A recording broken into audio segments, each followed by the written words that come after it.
Here with head women's basketball coach Dennis Hatter. Coach, in the midst of an off-season period, are you able to provide us with an update on how the team is looking and the preparations for the upcoming season? Yeah, things are going well. We're doing some postseason workouts right now. Our kids are getting in the weight room 3 times a week. We go in the morning, every 6:30 a.m. every Monday, Wednesday, Friday. They're in the weight room working out. They do some individual shooting workouts that they do on their own a little bit in the gym to kind of get a ball in their hands and work on their games a little bit. So we don't try to overdo it too much here in the postseason, so they're just kind of lifting and getting in the gym and working on their games with some individual workouts. Been a period of change over the last couple of seasons for the program. Now this year, graduating Liza Hogler and Jenna London, 2 all-conference performers. How do you feel the void they leave, and is there anyone you hope that steps up and stamps their authority on the program? Well, there is a big void to fill. Those were 2 really, really good players for us, both on the floor and off the floor. They were both good leaders with their example, their hard work, their attitude, and certainly their abilities to play. But we do like our team we have coming back. We do return 3 kids that started pretty much every game for us last year, and Andy Gaynor, Joel Ertl, and Carly Weber. And it's their time. It's their time to put their stamp on the program. It's their opportunity now, as they've kind of been here 2 years, to learn under the people that have come before them, and now it's their opportunity to take the program, hopefully accelerate it to the next level, and then hopefully when they're done they can pass it on to the next group. So I'm hoping those 3, which they already have this spring, will take the lead with what we're doing, and they certainly have done that already. Are there any new recruits that you've signed you can tell us about? We've signed a lot of kids.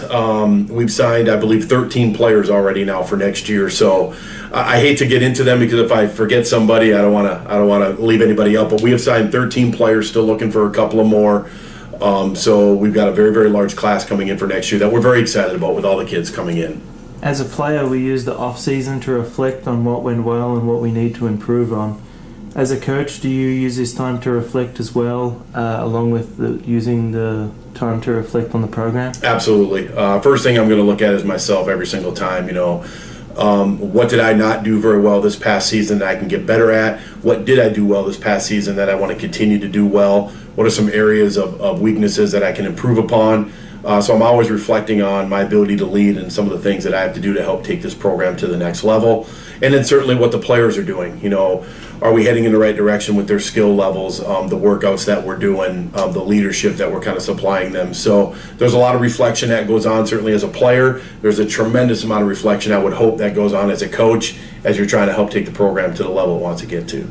Might catch you off guard with this last question, but I was watching a press conference of a women's basketball coach after a loss who attributed the lack of quality shooting to being preoccupied with other things.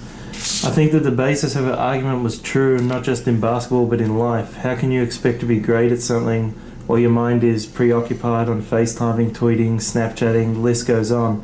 Steph Curry didn't become great by napping his way to greatness. He became a better shooter by spending time in the gym.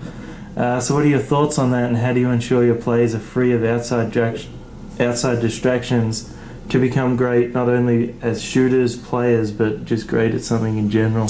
Well, I think greatness is a mentality and greatness is an attitude, and everybody has that inside them. One thing we tell our kids is your actions speak louder than your words. Just telling people how great you want to be isn't going to be good enough. You've got to have the ability then to take those words and put them into action and start to do the things that are necessary.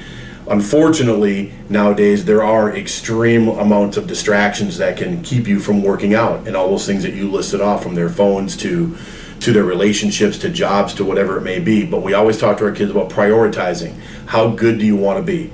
Do you want to be a great player? Then if you want to be a great player, you have to get in the gym and you have to work on your game. Do you want to be a great shooter? Then you have to get in the gym and you have to shoot the basketball and become great at it. It's not something that you're just going to get touched by a magic wand to be great. You have to put in the time necessary to become a great player.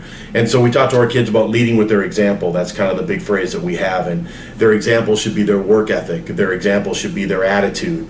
When they're in the gym, approaching it the right way, doing the things that are necessary to make them the best players that they can be, because we do believe that when the players become better, our team gets better. And that is the ultimate goal here, is to make the team the best it can be. So we do challenge them, especially in the summertime, to really, really hone in on doing things the right way, because when you get better, even if we're not together, our team is getting better at that same moment. Awesome. Thanks, Coach. Looking forward to watching the program grow over the next couple of months. Thanks, Lee. Appreciate it.